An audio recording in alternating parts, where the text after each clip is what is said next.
Kalau kita pengen survive dari sebuah masalah, ada yang lebih efektif daripada bercanda. Walaupun bercanda itu boleh. Apa yang lebih efektif? Menangis. Menangis itu, menitikkan air mata itu lebih powerful daripada tertawa. Cuman kita sering memilih tertawa daripada menangis. Sama kayak orang lebih senang minum kopi walaupun minum kopi itu boleh daripada minum air putih. Padahal lebih menyehatkan minum air putih. Cuma kan gak ada sensasinya.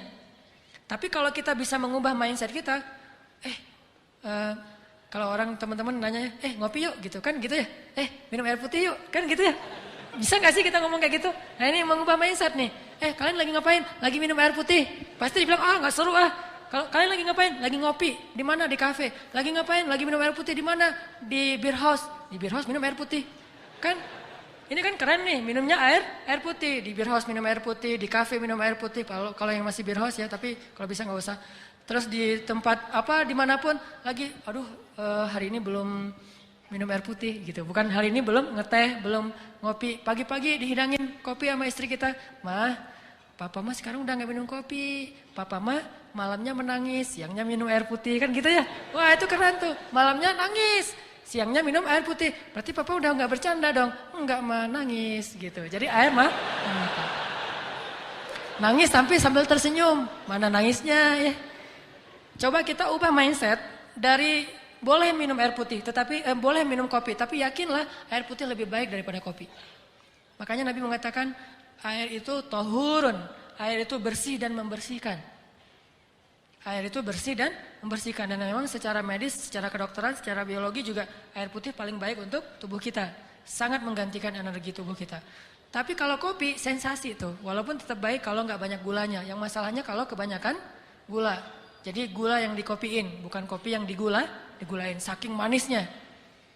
Nah, bercanda dengan menangis juga ibaratnya sama. Boleh bercanda, tapi porsinya cuma seperti minum kopi. Jangan minum kopi aja, habis makan ngopi, sebelum makan ngopi, mau jalan ngopi aja sehari sampai 2 liter. Ada gak sih orang yang ngopi 2 liter dan sehat gak sih? Ngopi kalau segelas, secangkir masih sehat nih. Apalagi kalau kopinya kopi bener, bukan kopi yang gitu, kopi yang asli gitu ya. Kopi yang benar, asli, disimpan selama 100 tahun misalnya. Itu kan sehat tuh. Udah gitu baristanya keren lagi, secangkir 2 cangkir dalam sehari masih wajar. Bayangin kalau ngopi sehari 2 liter. Kan gak sehat kan? Sedangkan minum air putih minimal berapa liter sih? 8 gelas? Gelas yang mana dulu nih? Bebas aja ya. Nah kalau air putih sehari 2 liter kan sehat. Melancarkan ginjal kita juga jadi sehat, melancarkan pencernaan segala macam lah, auranya juga jadi segar gitu. Sedangkan kopi kebanyakan justru jadi eksotis kayak kopi kan ya. Kenapa kok Ustadz warnanya eksotis banget? Saya senang ngopi gitu misalnya. Kalau yang kurang eksotis berarti senang coklat. Kalau yang sangat tidak eksotis berarti senang susu. Apaan gitu ya. Intinya kebanyakan kopi itu tidak sehat, sama seperti kebanyakan bercanda. Bercanda sewajarnya, oke, bercanda secangkir, bercanda 2 cangkir, tapi bayangin kemana-mana bercanda. Sama kayak orang kemana-mana bawa botol aqua tapi isinya kopi. Ngopi lagi, nggak bagus juga buat jantung dia. Makanya sewajarnya, perbanyaklah menangis. Karena menangis itu air mata kita menggugurkan dosa dan membersihkan hati yang kotor. Air mata itu seperti hujan. Kalau di Arab itu diibaratkan hujan itu membersihkan rumah, daun-daun dari debu. Karena mereka mah padang pasir, daun banyak yang berdebu dibersihkan oleh air hujan. Maka begitulah air mata membersihkan hati seseorang. Coba nanti bayangin, bedanya kesan habis ketawa sama habis nangis. Habis ketawa, seru tapi capek. Ketawa, aduh capek juga ya ketawa ya.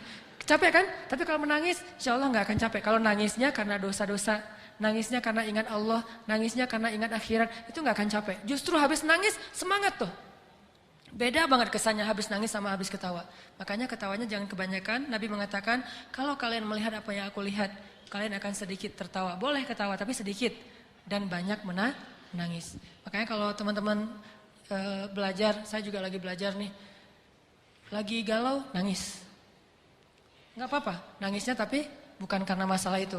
Karena ya Allah, ingat dosa-dosa, ingat akhirat. baca ayat-ayat tentang la uqsimu biyaumil qiyamah wa la uqsimu bin nafsil lawwamah. Kita baca ayat itu, kita renungin, nanti saya pada hari itu gimana ya nasib saya? Coba bayangin nasib kita ketika bangkit dari kubur, kita jadi apa tuh? Ketika bisa menangis, berarti mata kita termasuk mata yang diberkahi. Justru salah satu di antara bukti seseorang itu jauh dari Allah, dia matanya menjadi beku, tidak pernah bisa menangis. Dan setelah menangis, pasti kesannya berbeda ketimbang setelah ketawa. Makanya kalau disuruh milih, banyakan mana? Banyakan nangis deh.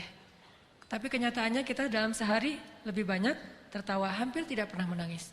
Tunggu nangis kalau udah banyak masalah banget baru nangis. Dan kita waktu itu akan ngelihat, ketika kita banyak menangis, kita doanya lebih khusyuk, sholatnya lebih khusyuk, ngajinya lebih banyak kan ya, energinya nambah kalau kita nangis, kayak dicas gitu. Sedangkan kalau ketawa jadi males. Sampai Nabi mengatakan kebanyakan ketawa itu bisa mematikan rasa di hati kita. Gak bisa lagi mendengar kebaikan. Orang kalau udah ketawa terus dinasihatin pasti dia nolak, bantah tuh. Makanya jangan kebanyakan ketawa. Boleh tapi jangan kebanyakan. Itulah teman-teman fikih ketawa. Bagaimana kita menjadikan ketawa kita berpahala. Menjadikan ketawa kita itu hadiah buat teman kita. Menjadikan ketawa kita itu ikut sunnah. Menjadikan ketawa kita itu benar-benar penyegaran tetapi tidak berlebihan. Dan hindari ketawa-ketawa yang syubhat, dusta, ketawa yang jahil, ketawanya nyeleneh, hindari itu. Dan jangan juga terlalu banyak sehingga kita tetap bisa menangis di malam hari. Jadi kalau kita udah ketawa, tiba-tiba disuruh nangis agak susah. Saya kurang bisa ya langsung membalikkan kondisi dari habis ketawa nangis, susah. Kecuali ketawa, nangis kenapa ketawa kok nangis? Mati lampu. Lagi film, lagi bola gitu seru, tiba-tiba mati lampu kan nangis ya. Karena mau gol nggak jadi gara-gara bukan nggak jadi gol, nggak jadi ngelihat gara-gara mati lampu. Itu mungkin bisa, tapi bukan nangis karena Allah.